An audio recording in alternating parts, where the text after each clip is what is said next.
చెప్పబోయేటువంటిది ఏంటంటే, మరొక వ్యక్తి ఉన్నాడంట, ఆయన పుట్టిన దగ్గర నుంచి కళ్ళు కనపడమంట.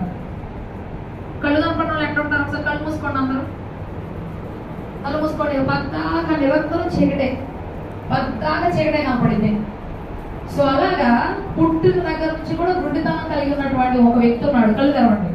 పుట్టిన దగ్గర నుండి కూడా గుడ్డితనమే అతనికి. పాపం ఇంతవరకు ఒక్కసారి కూడా ఆయన ప్రపంచాన్ని, అందమైన రంగుల ప్రపంచాన్ని ఏ రోజు కూడా ఆయన చూడలేదు. దేవుడు మనందరూ కళ్ళు ఇచ్చాడు కదా. ఏసే స్తోత్రం చెప్దాం. హల్లెలూయా. కళ్ళు లేకుండా ఉన్నాం ఎవరైనా?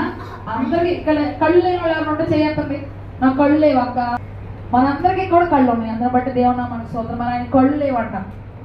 సో కళ్ళు లేకపోయేసరికి అప్పుడు దేవుడు ఆయన దగ్గరికి వెళ్ళి ఆయన కళ్ళు ఇవ్వాలని చెప్పి ఒక మిరకల్ చేయాలని చూశాడు.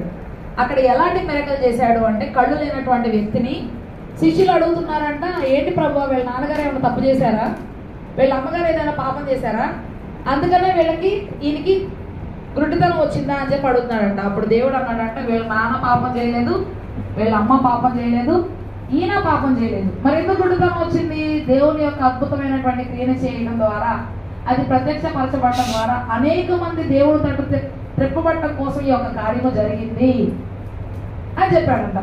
ఇంకా అలా చెప్పగానే అప్పుడు అతని యొక్క కళ్ళు మూసుకుపోయినటువంటి కళ్ళు ఎలా తెచ్చాడో తెలుసా యేసయ్య?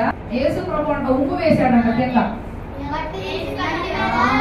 మట్టి మీద ఉమ్మేసి ఆ మట్టిని చక్కగా బురదలాగా చేసి, ఆ బురదలాగా చేసినటువంటి దాన్ని కళ్ళకి ఇట్లా పూసాడంట. ఇట్లా కళ్ళు ఏమైందంటే, వెళ్ళి సిలోయము అనే కోనేరు దగ్గర, సిలోయము అనేటువంటి కోనేట్లో పడుకోమని చెప్తే